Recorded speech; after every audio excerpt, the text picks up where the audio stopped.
Bonsoir, je suis Emmanuelle Keïta, businesswoman et maman. Je suis aujourd'hui l'invitée de l'émission Story of My Life, une émission que je suis depuis peu et que je trouve d'utilité publique. Mon enfance, à chaque fois que je pense à mon enfance, en fait, j'ai toujours des larmes de joie, en fait. Je sais pas pourquoi, je pense que ça a été la meilleure période de ma vie. Ça a été la période d'insouciance et j'étais une enfant surprotégée, il faut que je l'avoue. Ma mère était très fanatique de moi. Mes soeurs disaient que j'étais la préférée, enfin, je sais pas trop. Mais j'ai eu une enfance très tranquille. Je suis issue d'une famille de 6 enfants. Et depuis très jeune, ma mère nous a toujours fait beaucoup voyager, afin qu'on ait une ouverture d'esprit, afin qu'on puisse connaître d'autres cultures. Et je crois qu'aujourd'hui, ça dénote un peu de ma personnalité. J'ai eu une enfance tranquille, j'ai fait de très bonnes écoles, j'ai eu un suivi parental des plus pointus et je bénis ma mère pour ça. Comment j'ai intégré le film à succès Dr Boris? Il faut que vous sachiez qu'avant de faire Dr Boris, j'étais d'abord actrice dans la série à succès qui est Classe A. J'étais ensuite actrice dans le sitcom Go Show, qui était un régal. Un de mes meilleurs films, j'adorais en fait. Et donc mon jeu d'acting était plus ou moins connu en fait du réalisateur de Dr Boris, qui est monsieur Michael Conan, et qui m'a appelé et qui m'a juste dit écoute, j'aimerais bien t'avoir en fait dans mon film et j'aimerais bien que je puisse camper le rôle de la garce, je sais que tu sauras le faire. Et c'est comme ça en fait, ça a été juste un coup de fil, j'ai validé et puis voilà quoi, au calme. Alors mon expérience en fait en tant qu'actrice, bah écoutez, j'ai eu une superbe expérience. Hein. J'ai eu la chance en fait à chaque fois que je tournais un film, il y avait dans mon casting en fait de grosses têtes comme Monsieur Go Michel, comme Monsieur Adam Adaïko, comme Maman Adrienne Coutois, comme Madame Fanta Coulibaly, comme Jimmy Danger, comme voilà. Et donc à chaque fois que je tournais en fait des films, j'étais accompagnée de personnes qui avaient déjà de l'expérience dans le métier et donc d'une certaine façon, en plus d'être payée pour que je sois actrice, j'apprenais également à leur côté, mais à titre gratuit. Et donc, ouais, c'était une superbe expérience, il y avait un bon feeling sur le plateau. Et voilà, donc c'est une expérience que j'ai vécue positivement et c'était à refaire. Why not? Why not?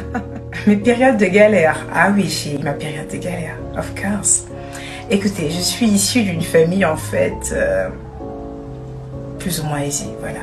J'ai eu une maman en fait qui m'a beaucoup couvée, qui nous a fait faire les meilleures écoles, les meilleurs voyages. On avait vraiment de la bonne bouffe sur la table. Cette femme se saigne et continue à se saigner pour nous. Et quand je quitte en fait les jupons de ma mère, j'épouse un homme qui est aussi nanti. Et donc voilà, c'est la fille qui est née avec la cuillère en or dans la bouche et qui épouse aussi quelqu'un en fait qui va continuer à lui donner un certain lifestyle à la dimension de sa mère.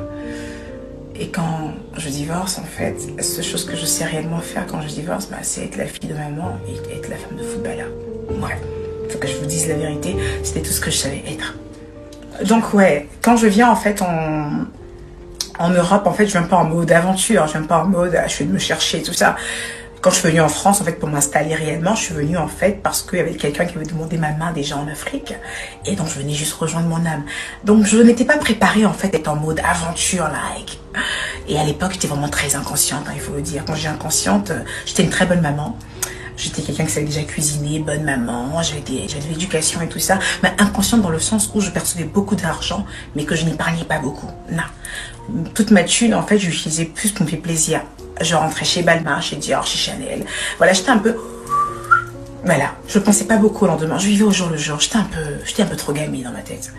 Et donc, quand il faut appréhender la vie, ouais, quand il faut appréhender la vie sans le mari footballeur, sans maman, ça devient difficile. Alors, je me suis regardée dans une glace et je me suis dit, écoute Emmanuelle, tu vas arrêter maintenant d'être la fille à maman. Tu vas arrêter d'être la femme, la WAG par excellence. Et tu vas regarder les 3 enfants que tu as maintenant. Et tu vas aller te lever et bosser comme tout le monde. Parce que je recevais aucune pension alimentaire. Non, je ne recevais pas de pension alimentaire. J'étais vraiment livrée à moi-même. Alors, je regagne comme ça ma sœur. Je vais m'installer chez ma sœur. Et après, très rapidement, par la grâce de Dieu, je prends vite un appartement parce que je commence à travailler. Ah oui, j'aime pas vivre au crochet des gens, j'aime pas vivre chez les gens en fait, parce que j'ai mon caractère et il fallait vite que je commence à travailler. Donc je vais commencer à travailler, j'ai été embauchée très vite dans une boutique très chic d'ailleurs, dans le 8e. Et je bossais, voilà, je me réveillais le matin très tôt, il fallait préparer les enfants, les ramener à l'école, moi-même courir, aller au boulot, et j'avais plus de voiture.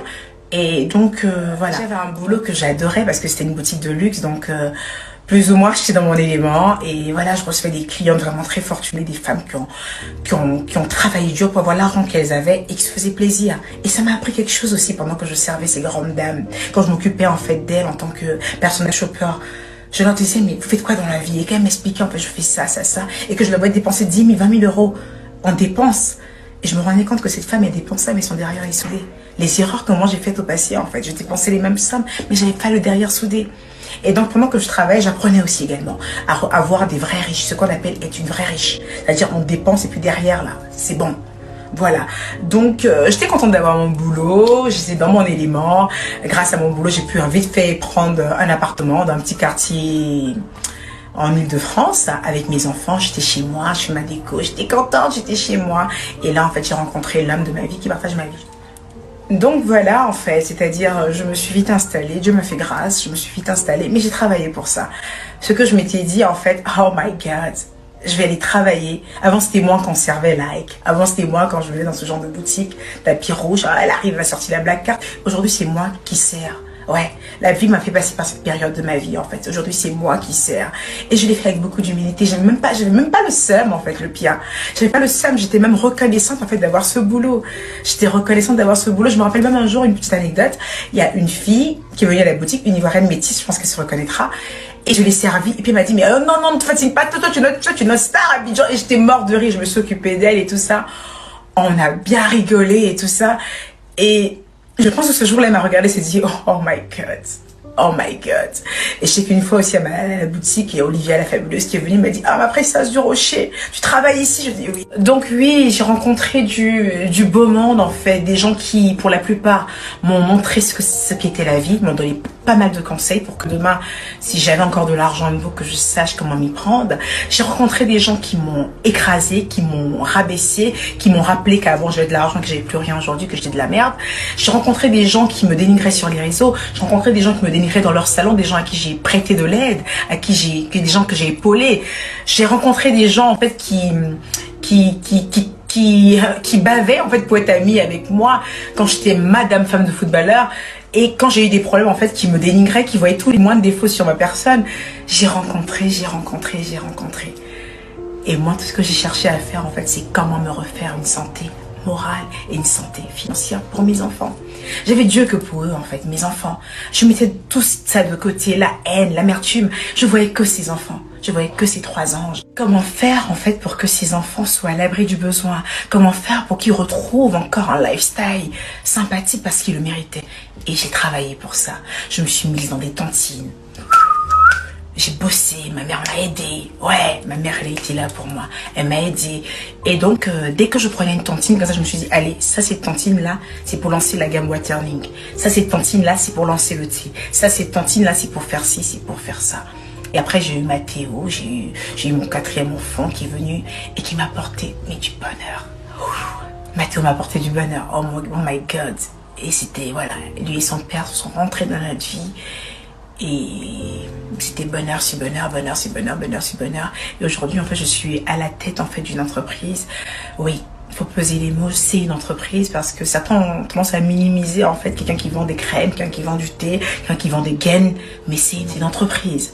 Je suis aujourd'hui à la tête de EK Empower. Cette entreprise, j'ai fait comme ça. Comme ça pour l'avoir. Ouais. 0 crédit à la banque. 0 crédit à la banque. Ce que je n'arrivais pas à faire avant, me priver de choses inutiles, j'ai réussi à le faire maintenant. Quand je touchais ma paye, quand je touchais de l'argent, j'ai oublié Dior, j'ai oublié Chanel Like, j'ai oublié tout. Et je me focalisais sur mes tantines, je me focalisais sur mes épargnes. Et j'ai créé cette activité en fait des plus rentables. J'ai choisi un secteur d'activité pour moi qui est la beauté. Pour moi, c'est cette activité qui est porteur. Même s'il est saturé, il continue à être porteur. Et Dieu fait grâce. Parce que j'ai lancé cette marque et aujourd'hui, je peux dire que je brasse beaucoup de millions par mois grâce à EK Empower. On vend nos produits comme des petits pains. On vend nos thés comme des petits pains. Les clients affluent de partout. On a maintenant 10 représentants dans le monde. Et ces 10 représentants sont payés. Elle n'est pas belle la vie. Et je suis très fière aujourd'hui d'avoir cette entreprise que j'ai vraiment galéré pour l'avoir. Encore plus fière depuis maintenant 1-2 semaines que nous avons 10 représentants dans le monde. Et ces 10 représentants ont été choisis dans ma team. Facebook, ma team, Instagram, où j'ai fait une offre d'emploi et elles ont répondu présentes via des CV. Et on a pu dégoter 10 personnes aujourd'hui qui nous représentent dans le monde et qui touchent une prime sur toutes les ventes. C'est de ça qu'il s'agit. C'est-à-dire, quand la vie t'a montré en fait qu'elle est difficile, faut toujours penser aux autres. Faut toujours te dire, je gagne un peu, comment je peux faire profiter aux autres de mon activité. Et c'est là où j'ai lancé cette offre d'emploi et ma team a répondu présente. Ma team a répondu présente. La vie est très difficile. Ouais, il fallait que je passe par cette case de galère parce que la vie était trop belle pour moi. Ouais, il fallait que je passe par là. Et je suis contente d'être passée par cette période. Et ouais, il fallait absolument que je vive en fait cette période de galère. Et ces périodes de galère là, il y a eu des moments, hein, il y a des moments où la galère partait un peu, après elle revenait un peu, elle partait un peu, elle revenait un peu. J'ai eu une période où en fait j'étais comme ça. Aujourd'hui en fait je peux affirmer avec certitude que je me suis retrouvée. Ça n'a pas été facile. Il y a même des gens qui refusent encore de croire que je me suis retrouvée tellement que ça a été difficile. Ces personnes qui étaient là dans mes moments difficiles et qui rigolaient et qui continuent toujours à leur même place à rigoler parce qu'elles n'ont rien entrepris depuis, elles sont toujours au stade de rigoler. Elles se disent mais quel est ce jeu de croissance? Comment elle a réussi à se le relever aussi vite? Ouais, je me suis relevée. Je me suis relevée aujourd'hui. Je me permets beaucoup de dépenses, je me permets beaucoup de folie. Mais avant tout, je songe à savoir est-ce que mon derrière est suffisamment soudé pour que je puisse me permettre tel achat, telle chose. L'indépendance financière. À chaque fois, ce truc revient. Comment faire pour être autonome financièrement? On a tous envie d'être autonome financièrement. Mais on a peur de pouvoir en fait faire des petits boulots. On a peur, on calcule en fait ce qui est bon métier, ce qui est métier in, ce qui est intéressant. Non. Quand on a envie d'être autonome financièrement, il faut déjà apprendre à respecter tous les boulots qui puissent s'offrir à toi. Ouais, c'est 10 francs qui font 1 million. Il faut apprendre à pouvoir respecter tous les boulots, toutes les occasions qu'on puisse t'offrir, même si tu estimes qu'elles ne sont pas à ton image. La vie, on va toujours bas et puis on monte. Mais si toi, tu veux attendre ce qui est à ton image pour le faire, tu n'arriveras nulle part. Ouais, tu n'arriveras nulle part. Donc, apprenons déjà à pouvoir être humble, à pouvoir saisir toutes les occasions possibles de pouvoir avoir de l'argent de façon digne. Il n'y a pas de saut métier. Il n'y a aucun saut métier. Prenez tout ce qui s'offre à vous de façon digne. Travaillez, n'ayez pas honte. Ignorez le regard des autres et fixez-vous juste sur ce que vous voulez devenir. C'est très important. Et une fois que vous arrivez à avoir de l'argent, vous pouvez le garder. Il faut avoir des perspectives d'avenir. Il faut se dire, j'ai gagné tant, comment je vais le fructifier? Dans quoi je vais me lancer? Avec cette maudite somme, avec cette grosse somme. Toutes les sommes que nous attrapons dans notre main, je vais vous dire quelque chose, il y a moyen de le fructifier. Même un billet de 10 000 francs, on peut le fructifier. Il faut travailler avec le minds. Il faut prendre beaucoup de risques. Quand on travaille, qu'on a de l'argent, il faut aussi avoir le goût du risque. Parce que c'est grâce au goût du risque, en fait, qu'on peut devenir riche. Parce que laisse-moi vous dire qu'aucun travail n'a aussi rendu quelqu'un riche. Ça aussi, c'est une réalité. Vous pouvez le prendre ou pas, mais aucun boulot n'a rendu quelqu'un riche. J'attendais la fin de l'émission pour vous informer de cette nouvelle. Il y a quelques jours de cela, on m'a proposé d'être l'ambassadrice de cette émission, Story of My Life. Proposition à laquelle j'ai accepté parce que je trouvais l'émission très intéressante. Alors dorénavant, vous pourrez compter sur moi. Vous pourrez compter sur moi en tant que marraine. Je suis ouverte. Venez sur mes pages, venez me voir en inbox, parlez-moi, écrivez-moi et je prendrai un plaisir de vous lire, de vous conseiller et même, si Dieu fait grâce encore plus, de même sponsoriser certains de vos événements, de moi-même vous aider financièrement dans vos activités, dans vos projets. Dieu bénit qui il veut, mais quand il te bénit, ne serait-ce qu'un temps soit peu, il faut pouvoir le faire rejaillir sur d'autres personnes et je m'efforcerai de le faire. Merci d'avoir été avec moi et on se dit à bientôt. Take care.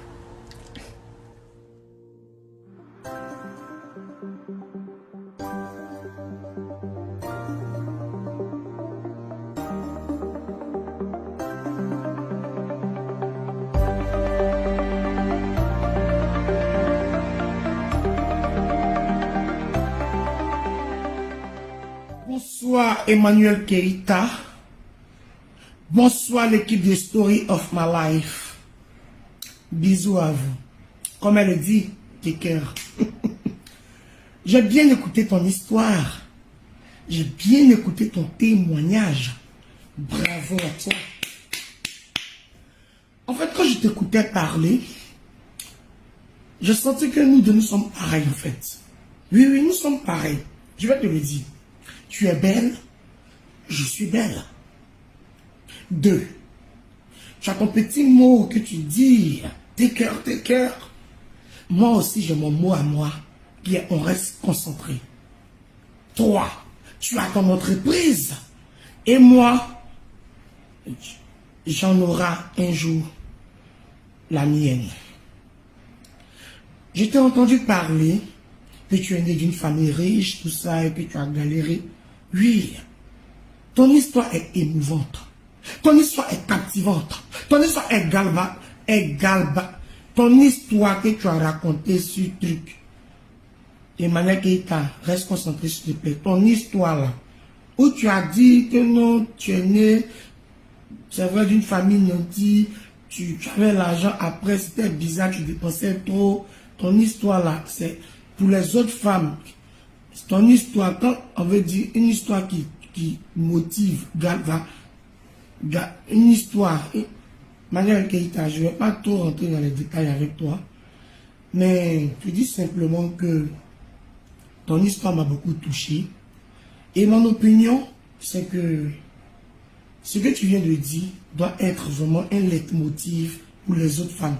D'abord, pour ces femmes-là qui sont nées d'une famille riche comme toi, parce que demain, tout peut changer et tomber au plus bas. Tu vois un peu, elles peuvent tomber au plus bas. Mais aussi, motiver ces femmes-là qui ne sont pas nées d'une famille riche, qui sont nées d'une famille pauvre, pour leur dire qu'il faut se battre. Pour ne pas que les hommes, parce que moi, tu me vois là. Moi, Eric, non, tu vois, actuellement, mon téléphone sonne, il m'a appelé. Moi, Eric, il ne peut pas venir mettre la fauteuil sur moi. Non. Parce que moi, aujourd'hui, je suis une femme battante. Quand je sors chaque jour, je me bats avec les gens dehors. Je me bats avec ses maîtresses. Tu comprends un peu? Ton histoire est émouvante. Je salue l'équipe encore de Story of My Life qui nous a permis de t'avoir écouté. Mais je sais que toi, tu es une femme exceptionnelle. Tu es une femme exceptionnelle. Tu as pas... Tu te bats, tu es une femme exceptionnelle. Emmanuel Keita, s'il te plaît, reste concentré. Parce que là, tu n'es pas concentré. C'est ta copine.